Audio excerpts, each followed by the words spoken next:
MLA സ്ഥാനം രാജിവെച്ച PV അൻവറിന് ആദ്യ വിജയം ലഭിച്ചിരിക്കുന്നു. ഒപ്പം UDF-നും ഇതിൽ വലിയ സന്തോഷത്തിലാണ്.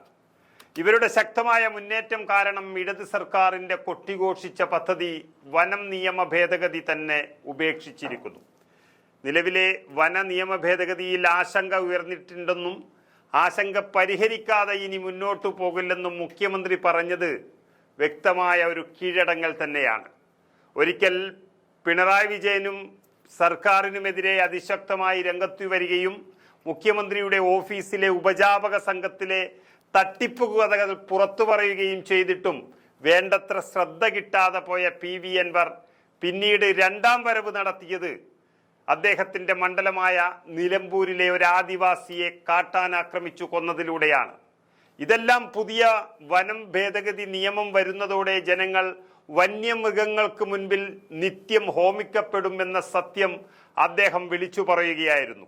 ഒപ്പം തന്നെ മമതാ ബാനർജിയുമായി ഏറെ അടുക്കുകയും തൃണമൂൽ കോൺഗ്രസിന്റെ നേതാവായി വരികയും ചെയ്തു. ഒപ്പം തന്നെ MLA സ്ഥാനം രാജിവെക്കുകയും ചെയ്തതോടെ അൻവറിന്റെ പോരാട്ടം മറ്റൊരു തലത്തിലേക്ക് മാറി. ജനങ്ങൾക്ക് വേണ്ടി സർവ്വതും ത്യജിച്ച അൻവർ വനനിയമ ഭേദഗതിയുടെ അപകടം നാട്ടുകാരെ പറഞ്ഞു ബോധ്യപ്പെടുത്തി. ഇതോടെ സംസ്ഥാന തലത്തിലെ സമരം വ്യാപകമാക്കി കോൺഗ്രസും UDF-ഉം സമരം തീരുമാനിച്ചപ്പോൾ പിണറായി വിജയൻ കൂടുതൽ പ്രതിരോധത്തിലായി. നമുക്കറിയാം, കേരളത്തിലെ 60-ലേറെ വരുന്ന നിയമസഭാ മണ്ഡലത്തിൽ ഈ വനം ഭേദഗതി വലിയ പ്രശ്നം സൃഷ്ടിക്കുമെന്ന് ഉറപ്പായതോടെ എല്ലാ മണ്ഡലങ്ങളിലും ഒരുപക്ഷെ അൻവറിന് എത്താൻ കഴിയില്ല എന്നുള്ളത് കൊണ്ട് സ്വാഭാവികമായും UDF-ന്റെ നേതൃത്വത്തിൽ നിയമ ഭേദഗതിക്കെതിരെ കടുത്ത പ്രതിഷേധം ഉയർന്നതോടെയാണ് ഇക്കാര്യത്തിൽ സർക്കാർ പിന്നോട്ടു പോയിരിക്കുന്നത്. കർഷകർക്ക് ആശങ്ക ഉണ്ടാക്കുന്ന ഒരു നിയമവും നടപ്പിലാക്കില്ലെന്നും മുഖ്യമന്ത്രി പിണറായി വിജയന് പറയേണ്ടി വന്നു. വന നിയമ ഭേദഗതിയിൽ സർക്കാരിന് വാശിയില്ലെന്നും നിയമ ഭേദഗതി വേണ്ടെന്ന് വെക്കാനാണ് തീരുമാനമെന്നും മുഖ്യമന്ത്രി പിണറായി വിജയൻ പറഞ്ഞിരിക്കുന്നു. ഇതിനു പിന്നിലെല്ലാം UDF-ന്റെ വരാനിരിക്കുന്ന ശക്തമായ സമരവും PV അൻവർ MLA-യുടെ ശക്തമായ ഇടപെടലുമുണ്ട്. പല ബിഷപ്പുമാരെയും അദ്ദേഹം നേരിട്ട് പോയി കണ്ടു. UDF-ഉം സംസാരിച്ചു. ഇതിനെന്തൊക്കെയോ ന്യായീകരണങ്ങളും ഇപ്പോൾ നടത്തുകയാണ് മുഖ്യമന്ത്രി. ന്യായീകരണ ക്യാപ്സൂളിന്റെ ഉൽപാദന യൂണിറ്റ് തന്നെ ഉള്ളൊരു പാർട്ടി എന്നുള്ള നിലയിൽ അവർക്കതിന് ക്ഷാമമൊന്നുമില്ല. 1961-ലെ വനനിയമത്തിൽ ഭേദഗതി തുടങ്ങുന്നത് 2013-ലാണെന്നും അന്ന് UDF ആണ് ഭരിച്ചുകൊണ്ടിരിക്കുന്നത് എന്നും മുഖ്യമന്ത്രി ന്യായീകരിക്കുന്നു. വന്യജീവി ആക്രമണത്തെ പ്രതിരോധിക്കുന്നതിന് പ്രധാന തടസ്സമായി നിൽക്കുന്നത് കേന്ദ്ര നിയമമാണ് എന്നും പറഞ്ഞ് തടിതപ്പുകയാണ് മുഖ്യമന്ത്രി പിണറായി.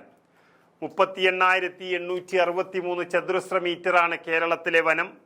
ജനസാന്ദ്രതയും ഭൂമിശാസ്ത്ര രീതികളും കണക്കിലെടുത്താകണം എല്ലാ നിയമങ്ങളും നടപ്പിലാക്കേണ്ടത് എന്നും അതേസമയം വനം സംരക്ഷിക്കപ്പെടണമെന്നും മുഖ്യമന്ത്രി ഉരുണ്ടുകളിക്കുകയാണ്.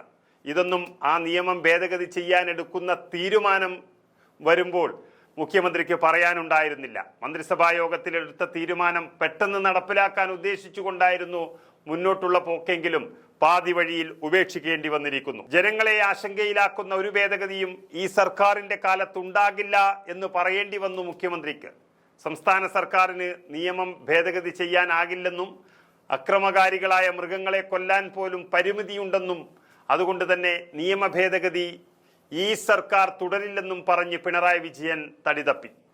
ഇതുവരെ നിയമം ഭേദഗതി ചെയ്യും എന്നും പറഞ്ഞ് നടന്നിരുന്ന മുഖ്യമന്ത്രി, അതിനുവേണ്ടി തന്നെ വനം മന്ത്രിയെ മാറ്റാതെ ചിറകിനുള്ളിൽ സൂക്ഷിച്ചിരുന്ന മുഖ്യമന്ത്രി അൻവർ MLA സ്ഥാനം പോലും വലിച്ചെറിഞ്ഞ് യുദ്ധത്തിനിറങ്ങിയപ്പോൾ UDF പ്രതിഷേധത്തിന്റെ കൊടുങ്കാറ്റ് വിതയ്ക്കാൻ നിയമസഭയിൽ നാളെ മുതൽ തയ്യാറാകും എന്നുറപ്പായതോടെ പിണറായി വിജയൻ ഒരു പരിധിവരെ ഓടി രക്ഷപ്പെടുകയായിരുന്നു എന്നതാണ് സത്യം.